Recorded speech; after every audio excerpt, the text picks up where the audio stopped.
Bismillahirrahmanirrahim. Assalamualaikum warahmatullahi wabarakatuh. Baik, perkenalkan nama saya Rizky Bustari Simpa dengan NIM 21650-024. Di sini saya akan menerangkan tentang tugas saya tentang cybercrime dan cyber law. Baik, langsung kita mulai saja. Pertama, ada contoh kasus pencurian identitas atau identity theft. Di contoh kasus pencurian identitas ini, yang pertama adalah identitas yang dicuri dari rekening seseorang veteran perang berusia 112 tahun yang dibobol. Dikutip dari austinkompas.com, seorang veteran perang dunia II yang berusia lebih dari 100 tahun menjadi korban pencurian identitas dan kehilangan seluruh isi tabungannya. Richard Overton, seorang veteran perang asal Austin, Texas, dilaporkan kehilangan seluruh uang dalam tabungannya yang diberitakan di KXAN. Pihak keluarga dibuat bingung saat mendapati tidak ada dana yang tersisa di rekening bank milik Richard. Artikel ini telah tayang di kompas.com dengan judul "Identitasnya Dicuri Rekening Seorang Veteran Perang yang Berusia 112 Tahun yang Dibobol". Bisa dibaca juga pada link di bawah ini. Kemudian, kasus kedua, polisi ditangkap terduga pelaku penipuan mahasiswa IPB bermodus pinjaman online. Dikutip dari republika.co.id, Bogor, Polres Bogor berhasil menangkap wanita berinisial SAN yang terduga pelaku dalam kasus ini melakukan penipuan bermodus pinjaman online atau pinjol yang melibatkan ratusan mahasiswa IPB Universitas, dan pelaku yang berinisial SAN ditangkap di wilayah Kota Bogor pada Kamis 17 November 2022 pagi. Selengkapnya bisa dibaca pada link di bawah ini. Dan kita berlanjut pada contoh kasus phishing. Contoh kasus phishing yang pertama adalah Bareskrim tangkap 13 tersangka penipuan link phishing. Korban mencapai 493 orang.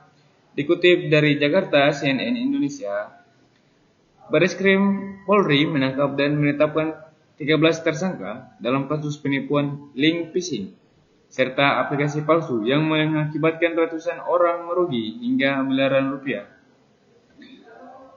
Total pelaku ada 13 orang yang telah ditangkap dan ditetapkan sebagai tersangka dalam perkara ini, kata Karong Penmas Divisi Humas Polri Brigjen Ahmad Ramadan dalam keterangannya tertulis pada Kamis tanggal 19 bulan 1. Contoh kedua kasus phishing adalah uang nasabah BCA raih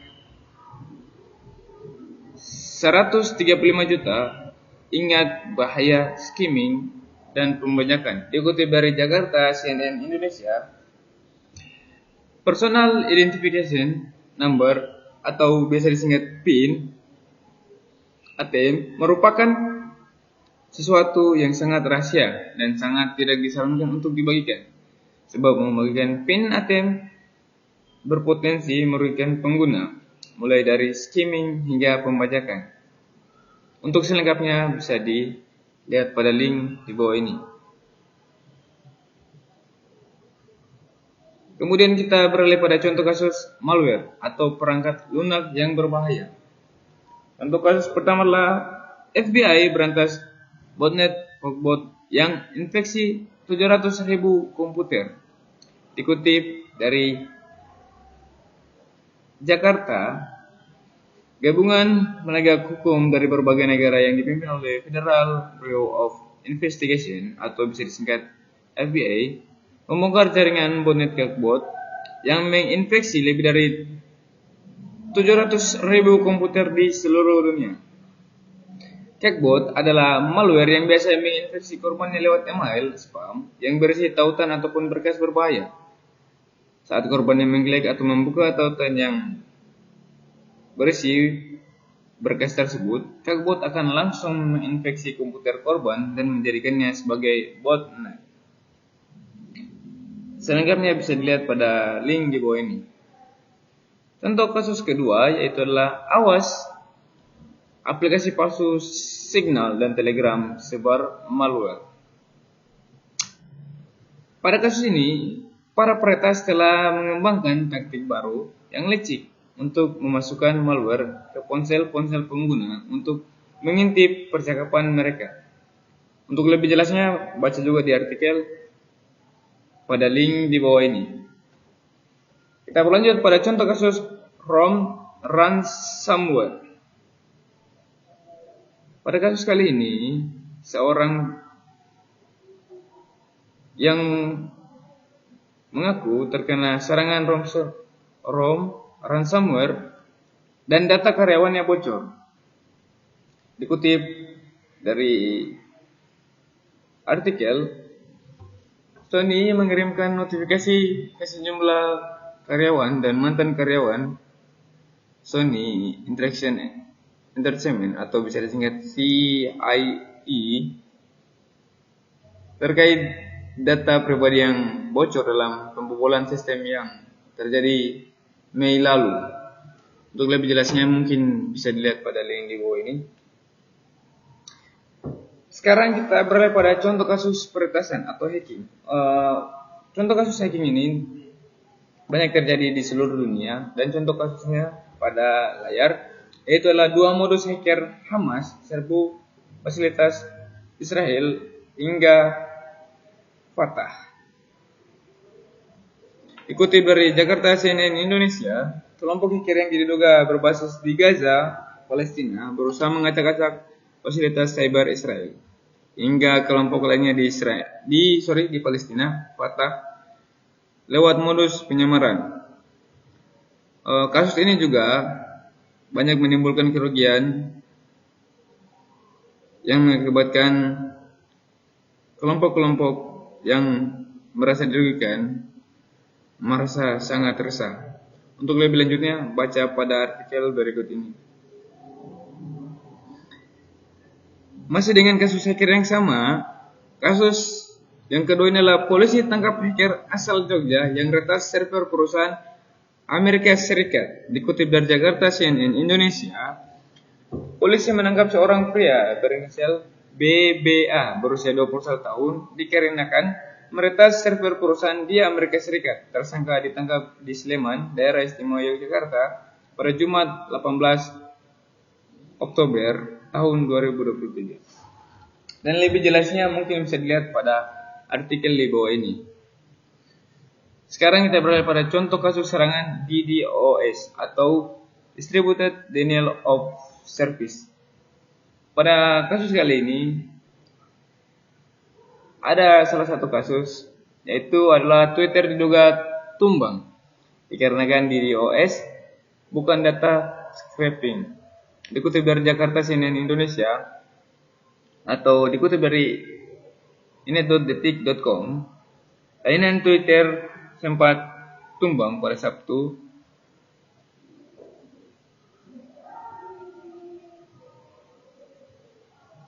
1 Juli malam kemarin yang membuat banyak pengguna menerima pesan error. Berbagai teori soal penyebab tumbangnya Twitter pun bermunculan, salah satunya dikarenakan oleh serangan DDoS. Masih dengan contoh kasus DDoS, situs konde.co kena serang DDoS usai beritakan kasus pemerkosaan pegawai Kemenkop UKM. Diliput dari liputan6.com Jakarta, situs konde.co diserang oleh hacker dengan metode serangan DDoS atau Distributed Denial of Service. Usai memberitakan kasus pemerkosaan pegawai honorer Kementerian Koperasi dan Usaha Kecil Menengah atau bisa disingkat Kemenkop UKM. Untuk lebih jelasnya bisa dilihat link pada di bawah ini. Kita berlanjut pada contoh kasus pencurian kekayaan intelektual. Contoh kasus pertama itulah bocorkan rahasia dagang racikan kopi Haipin Dibui. Dikutip dari newsdetik.com, Palu, Haipin dihukum 1 tahun penjara dikarenakan mengucurkan rahasia dagang racikan kopi. Ex karyawan pabrik kopi CV Bintang Harapan itu dikenakan undang-undang rahasia dagang. Bisa dilihat pada link di bawah ini untuk lebih jelasnya. Dan kasus kedua terkait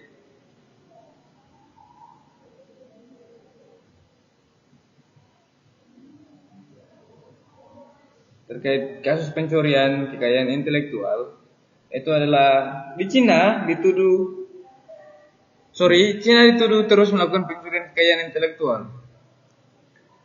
Dikutip dari newsdetik.com, Cina terus mencuri kekayaan intelektual dari negara lain menurut laporan pekan ini. Tetapi seorang pakar keamanan cyber mengatakan itu bukan masalah sebenarnya. Dalam sebuah laporan yang dirilis minggu ini oleh Australian Strategic Police Institute atau ASPI mengatakan bahwa Cina jelas atau mungkin melanggar perjanjian bilateral espionage cyber. Lebih lanjutnya bisa dibaca pada artikel di bawah ini. Dan kita beralih pada contoh kasus pemalsuan atau forgery. Contoh kasus pertama adalah 3 tersangka kasus pemalsuan identitas PPDB Kota Bogor ditangkap. Bisa dilihat pada layar. Yang lebih jelasnya juga bisa dilihat pada layar. Dan kasus kedua adalah Polres Tanjung Priok bongkar kasus pemalsuan dokumen KTP dan ijazah. Dikutip dari republika.co.id, Jakarta, Polres Pelabuhan Tanjung Priok membongkar kasus pemalsuan dokumen di media sosial. Pengungkapan kasus ini bermula dari patroli cyber dan menemukan akun Facebook yang menawarkan dan melayani pembuatan dokumen surat-surat yang diduga palsu. Dan bisa dilihat pada link di bawah ini yang dikutip oleh news.republika.co.id. Dan kita beralih pada contoh kasus pornografi anak atau child pornography. Dalam kasus yang pertama ini adalah polisi berhasil membongkar peredaran konten pornografi yang melibatkan anak-anak usia dini. Dikutip dari www.kompas.id, Jakarta, Polda Metro Jaya menangkap 2 pelaku penyebaran video pornografi anak sesama jenis secara daring atau via online di Kalimantan Selatan dan Sumatera Selatan. Salah satu pelaku merupakan anak di bawah umur. Masih dengan contoh kasus penyebaran konten pornografi, dikutip dari republika.co.id, bongkar kasus konten pornografi sesama jenis anak, polisi tangkap 2 orang. Subdit Cyber di Treskrimus Polda Metro Jaya mengungkap kasus pornografi sesama jenis yang melibatkan anak di bawah umur. Dalam kasus ini, 2 pelaku berinisial R yang berusia 21 tahun dan anak berkonflik dengan hukuman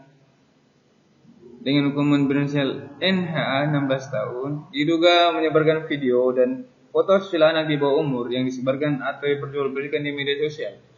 Kedua tersangka telah ditangkap di Sumatera Selatan dan di Kalimantan Selatan. Kita beralih pada contoh kasus cyberbullying atau pelecehan di dunia maya.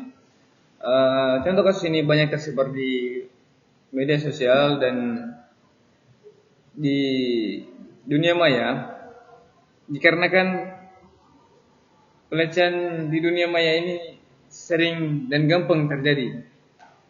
Salah satu contoh kasusnya adalah mahasiswa ITS ciptakan mention komik kawan berpijar. Bisa dilihat pada layar.